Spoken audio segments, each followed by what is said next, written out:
अस्सलाम वालेकुम class. Today our topic in competitive advantage. Competitive advantage leads to superior profitability. ये superior करती है किसको? प्रॉफिट को ज़्यादा से ज़्यादा अर्न करने के लिए. At the most basic level, how profitable company becomes depend on three factors. Three factors पे depend करती है कंपनी.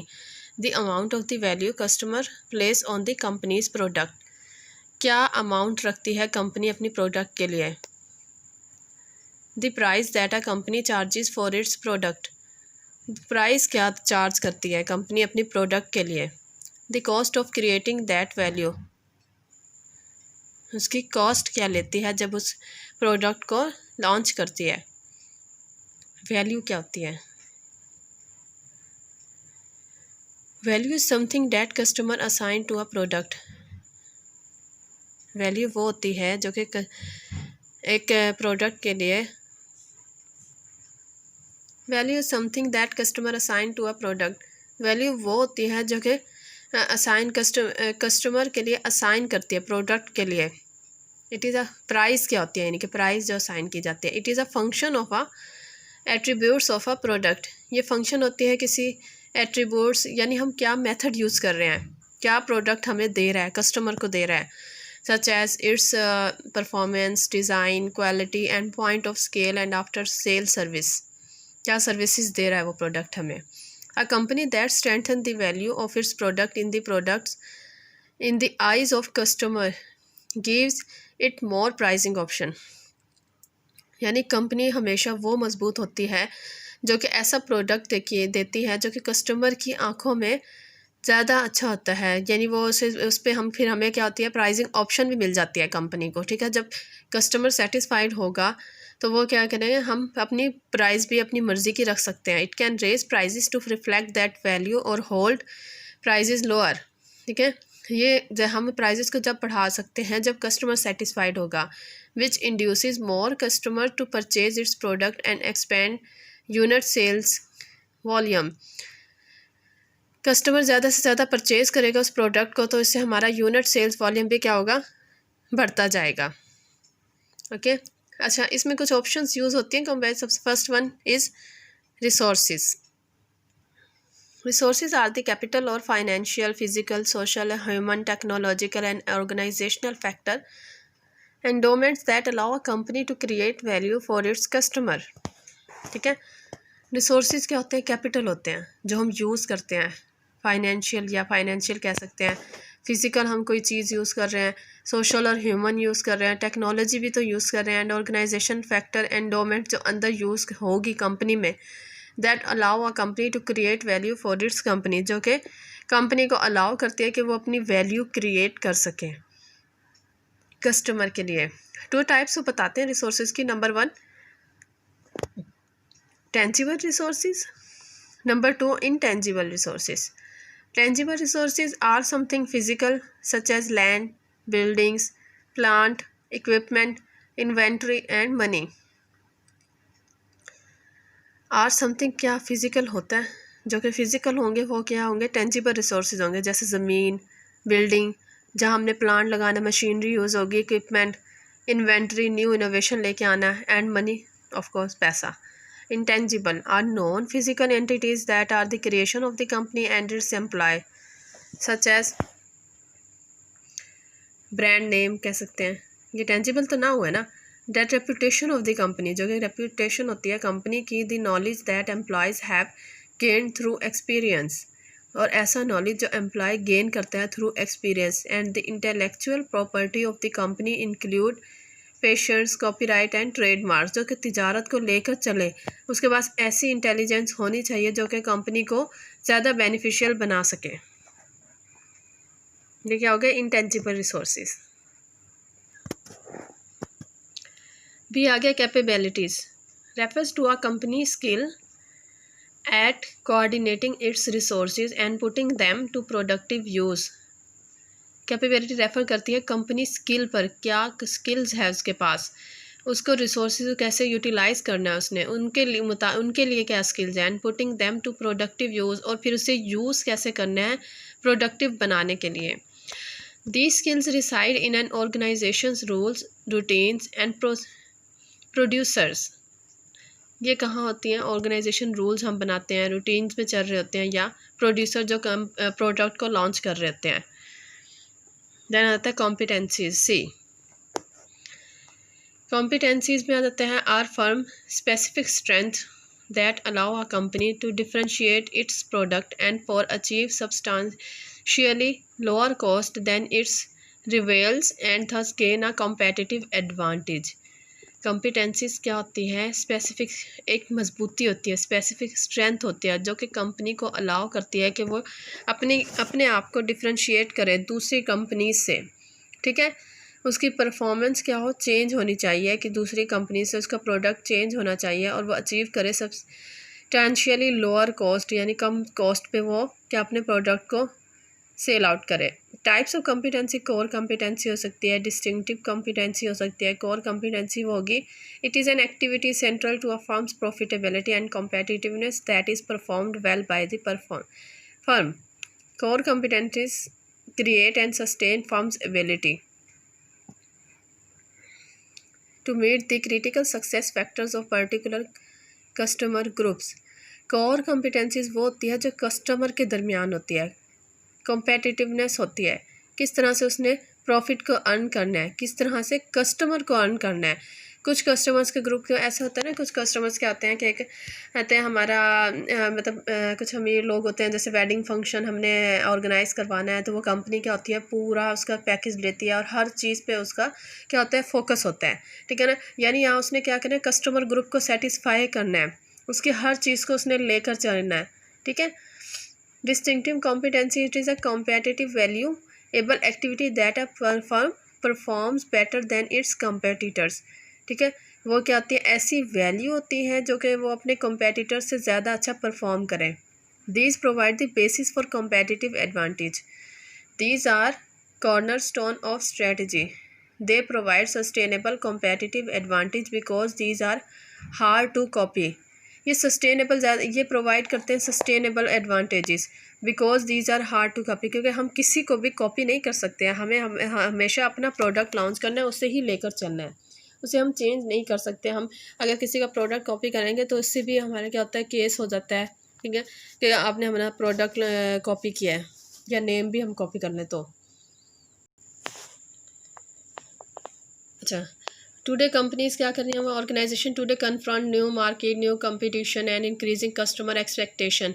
ठीक है, आजकल ऑर्गेनाइजेशन का फोकस क्या होता है कि न्यू मार्केट को देखना, कहाँ कस्टमर ज़्यादा जा रहा है, न्यू कंपटीशन को देखना है, कस्टमर को क्या चीज़ अट्रैक्ट कर रही है उसको देखना, लुक आफ्टर करना, and increasing customer expectation.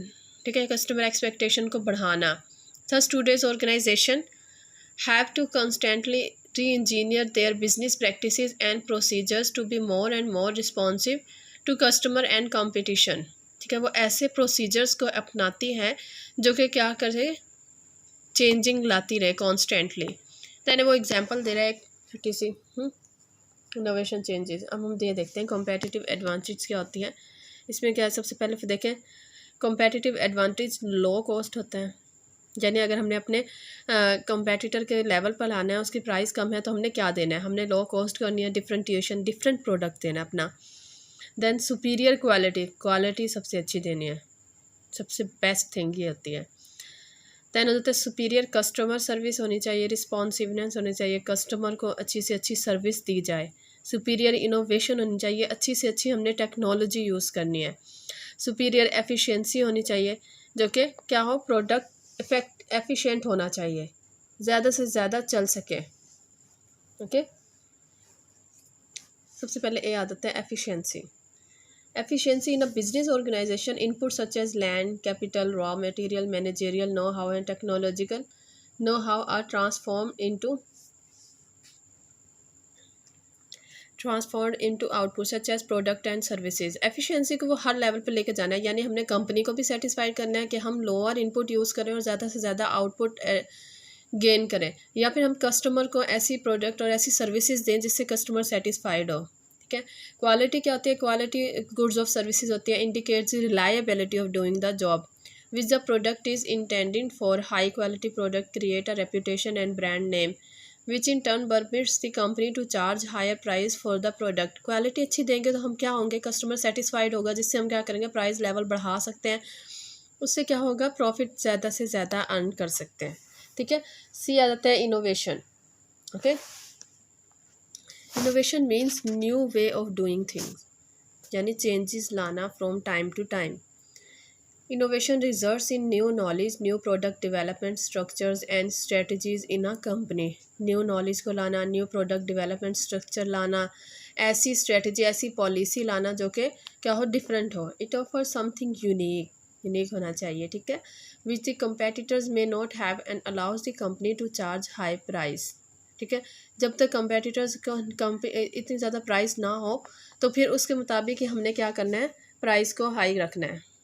Customer responsiveness क्या होता है, companies are expected to provide customer what they are exactly in need to be by understanding customer need and desires।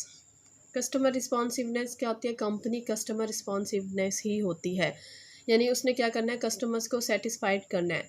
वो कैसे करना है, उसने कस्टमर की नीड को देखना है, उसकी डिज़ायर को देखना है, उसे किस चीज़ की ज़रूरत है। Customer responsiveness is determined by customisation of product. ठीक है, प्रोडक्ट को देखना है कि कस्टमर का फोकस किस प्रोडक्ट पर है। क्विक डिलीवरी टाइम, उसका डिलीवरी टाइम क्या है, क्वालिटी क्या है, डिज़ाइन क्या है, and prompt after sale service, और सेल सर्विस के बाद वो क्या रिस्पॉन्स दे रहे हैं। ओके, देन आ जाता है distinctive competencies. Distinctive competence is a unique strength, एक यूनिक स्ट्रेंथ होती है that allows a company to achieve superior efficiency, quality, innovation and customer responsiveness. Distinctive competency is a एक यूनिक स्ट्रेंथ होती है जो कि अलाउ करती है कंपनी को कि वो अचीव करे सुपीरियर एफिशिएंसी, ज़्यादा से ज़्यादा एफिशिएंसी, क्वालिटी दे अच्छी, इनोवेशन चेंजेस लेके आए और कस्टमर रिस्पॉन्सिवनेस को भी लेकर चले। It allows the firm to charge premium price and achieve low cost compare to rivals, यानी अपने कॉम्पेटिटर्स के मुकाबले में वो क्या करें, अपनी प्राइस को लो रखें, which results in a profit rate above the industry average. जिसका नतीजा ये होता है कि हम प्रॉफिट रेट थोड़ा ज़्यादा लेते हैं लेकिन एक इंडस्ट्री एवरेज के मुताबिक ही ले लेते हैं सिर्फ। ठीक है, देखिए वो एग्जांपल एक दे रहा है, Toyota with world class manufacturing process है। वो क्या कह रहा है, वो अपनी डिस्टिंक्टिव कॉम्पिटेंसी लेके आती है, सेटिस्फाई करती है 3 कंडीशंस को, value, disproportionate contribution to customer perceived value. Customer को सेटिस्फाइड करने के लिए कस्टमर की वैल्यू देती है वो। यूनिक कहते हैं, unique compare to competitors, competitors के मुकाबले में इसका डिज़ाइन क्या होता है, यूनिक होता है। एक्सटेंडेबिलिटी यानी capable of developing new product को। Distinctive competencies are built around all functional areas. कौन कौन से होते हैं, टेक्नोलॉजी रिलेटेड हो सकते हैं, वो टेक्नोलॉजी को कैसे चेंज न्यू लेके आनी है, मैन्युफैक्चरिंग रिलेटेड हो सकते हैं, डिस्ट्रीब्यूशन रिलेटेड हो सकते हैं, मार्केटिंग रिलेटेड हो सकते हैं, स्किल्स रिलेटेड हो सकते हैं, organisational capability and other types, बहुत कुछ हो सकता है। यानी कैसे हमने टेक्नोलॉजी को चेंज करना है, मैन्युफैक्चरिंग को चेंज करना है, अपने डिस्ट्रीब्यूशन कैसे करना है, मार्केटिंग यानी एडवर्टाइजमेंट कैसे करनी है, स्किल्स रिलेटेड कैसे कैसे एम्प्लॉयज़ को हायर करना है जो कि स्किल्ड हों, ऑर्गेनाइजेशनल कैपेबिलिटी को कैसे बढ़ाना है जिससे कस्टमर हमारा सेटिस्फाइड हो। डिस्ट्रिक्टिव कॉम्पिटेंसीज क्या होती है, 2 सोर्सेज नेमली होते हैं। सबसे पहले रिसोर्सेज में वही एसिड आ जाता है, स्किल आ जाता है, नॉलेज आ जाता है, लैंड वगैरह ये क्या जाते हैं, रिसोर्सेज में आ जाते हैं।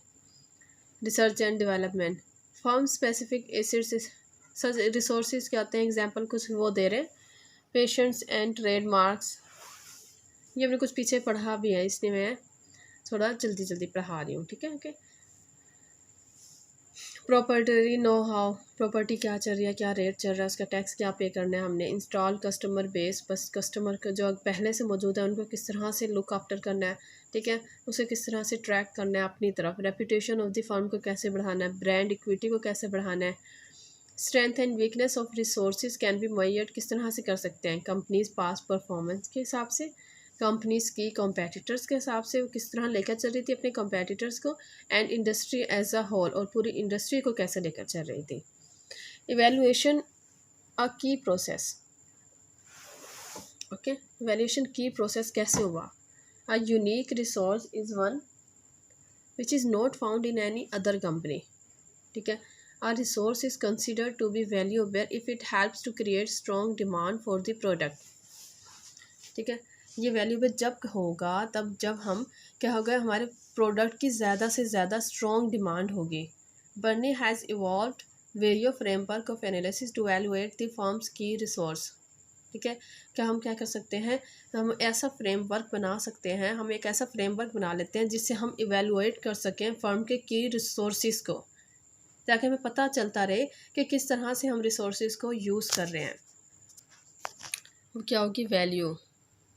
Does it provide competitive advantage? क्या वो प्रोवाइड कर रही है competitive advantage? Rareness to other competitors possess it? क्या दूसरे कॉम्पिटिटर्स उसे पास आउट कर रहे हैं, नहीं कर रहे? Imitability, is it costly for other to imitate? क्या ये कॉस्टली है या नहीं है? Organisation, does the firm exploit the resource? क्या फर्म अपने रिसोर्सेज को बढ़ा रही या नहीं बढ़ा रही? कैपेबिलिटीज़, वही कैपेबिलिटीज़ वो जो हमने पीछे पढ़ा, इंटेंजिबल टेंजिबल दो तरह के होते हैं, तो वो उसे दोबारा से इस तरह से बता रहा है। Then durability of competitive advantage इंशाल्लाह हम नेक्स्ट लेक्चर में रीड आउट करेंगे। फिलहाल आज का लेक्चर हम एंड करते हैं। ओके क्लास, अल्लाह हाफिज़, इंशाल्लाह नेक्स्ट लेक्चर में मिलते हैं।